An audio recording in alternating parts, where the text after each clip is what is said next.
Master Bravo here to explain episode 18 of Alchemy of Souls. In the last episode, Mudogi agrees to be killed and brought back to life by the Ice Stone, and she smiled at the chance to die. This confuses the elders.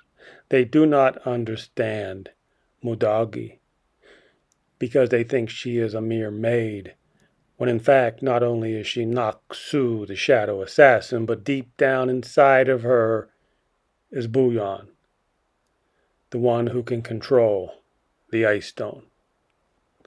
So in the last episode, we were left off where Lady Lin was killing her own daughter and she did not even know it. So when Mudogi's arms drop, her body is dead. Here she is. When her arms drop, she is dead. The body is dead. The Ice Stone begins to move towards Mudogi immediately. The fake queen, Shaman Choi, admits, "I am not in control of the Ice Stone." She is frightened. The skies begin to shake with anger. Lady Jin collapses from the realization that she has just killed her eldest daughter. Things are starting to go sideways. Not only metaphorically, but the wind itself. The stupid Soyai tries to kill the Ice Stone by breaking it. She's such a fool. She has no idea what she's doing. But Bu-yeon did not lose the Ice Stone this time as she did as a child. So Soyai and the dead body of Mudogi are trapped in the winds of the Ice Stone. And all the mages who were not at the killing of Mudogi's ceremony, they were not there at the training center when Mudogi was killed, they are now trapped inside of the Ice Stone, along with Soyai and Naksu. In the Ice Stone, anything is possible for the one who controls it. And the leaders of Sungrim have figured out that their loved ones are trapped in this wind vortex, aka the Ice Stone. The Ice Stone is not limited by shape, size, or form. In the wind vortex, this is what Mudogi learned before she is dropped down with her friends, that the Ice Stone is not limited by shape, size, or form. This is what she has been told by Bu-yeon herself. After Bu-yeon is done lecturing Mudogi, she drops her down with the rest of the mages who are also trapped inside of the Ice Stone. Soyai has already figured out that this is all because of Mudogi. Now, Mudogi is hiding the fact that she is now actually Naksu, and indeed the Ice Stone has given her powers back to her. But there is risk, and there is karma at play. And these fools don't know who they're talking to. They are talking to Naksu, the shadow assassin now. She has regained her powers, but she will now have to struggle through the consequences, the implications, and the ramifications of her actions to come. So let's go back to when Bu-yeon was trying to teach Mudogi when she was up in the wind vortex. You see, Mudogi was killed by Lady Lin. But this time, Bu-yeon tells her, "We did not lose the Ice Stone this time." Notice she says we. Time is an illusion. Look who we are looking at, the young Bu-yeon. We are inside the Ice Stone. This is the young Bu-yeon explaining to Mudogi, who's having a hard time understanding this. Okay? But time, what they're also telling you is time is an illusion. And this is what she also tells Mudogi. Where you see the Ice Stone is not limited in shape, size, or form. It can be water, fire, or wind.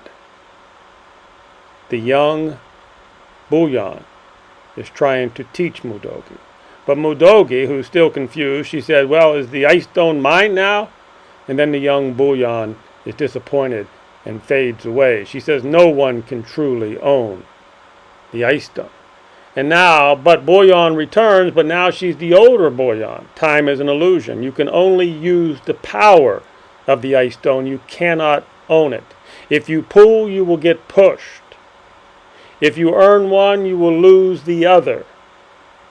She is teaching her before she drops her down. This is a burden you will have to carry. And remember, it's not Mudogi who's saying, I can gladly endure that, but it's Naksu who says, I can gladly endure that. Bu-yeon says, sure you can. Go try. Bu-yeon goes on to say that the overflowing power means that you're not going to be easy to control how much of it you can use. For instance, you desire rain and you will get a flood. You desire wind and you will get a typhoon.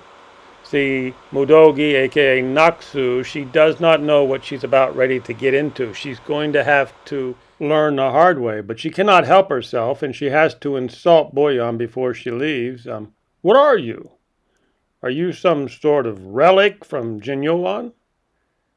And Bu-yeon didn't take it very well. How dare a soul living off of my body call me a relic? She didn't take it good at all. So off you go, Naksu. Get down there and show me how you're going to endure this pain and suffering. And remember what Buddha says. All your pain and suffering is a direct result of your wants and desires. What does Naksu want? Naksu wants and desires her powers back. And if Buddha is correct, this will be the basis of all of her pain and suffering. And I think that's what Bu-yeon is trying to teach her here. So Mudogi is dropped down with the others, and she comes up to her young master and she says, as your maid, I shall leave you now. She's speaking as Mudogi. She's trying to tell Jun-uk, her student, that this will be the end, my pupil. Jun-uk does not know that she has her powers back yet. Jun-uk does not realize he's actually looking at Naksu. I will use this ice stone to shift souls. That's what she wants to do, and she wants to leave this body. It will be painful for her to leave Jun-uk. She has become attached to Jun-uk. But that's a burden she'll have to carry if she makes that decision. As Naksu, she says she will bear it. But Jun-uk is not going to give up. I'm scared that you may break our promise and abandon me without even looking back. He says, please do not abandon me. If you do, I will cry a river. And this is making things harder on Naksu. So in this whole episode, Naksu is struggling on what to do now that she has her powers back. But there will be a price for every time she uses her power.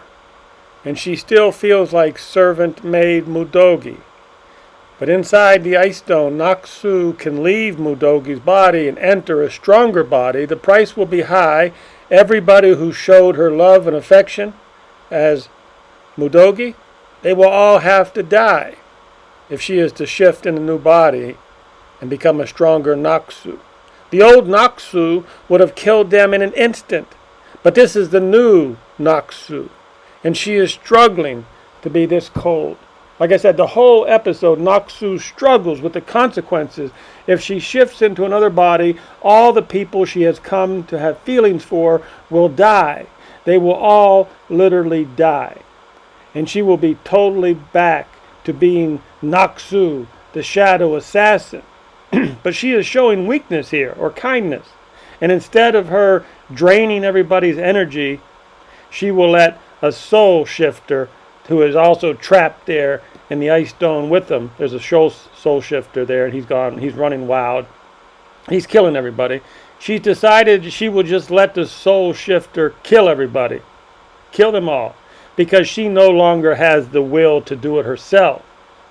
But when she hears that the soul shifter will kill Jun-uk, her student, she changes her mind and she rushes to his rescue to show the soul shifter the power of Naksu, indeed. So Mudogi, aka Naksu, she has a decision to make. Her young master is going to try to trap the soul shifter into the secret room, and they say that he will die. Naksu picks up her sword, and she's going to go save her young master. When she gets there, the doors are closed. They've told her if the doors are closed, he's probably already dead. She is struggling. Sadness and anger is raging through her body.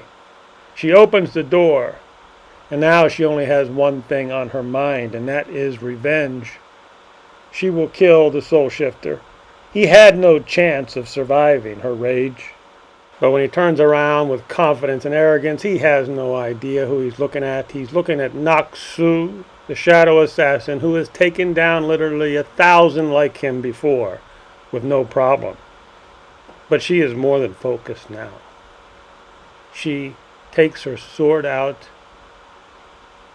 Tansu you. And it's all over. Like I said, he did not have a prayer. Naksu, the shadow assassin, has regained her powers. The old Naksu could never have feelings like this for just anyone. She believes that Jong-uk is dead. But this is the new Naksu.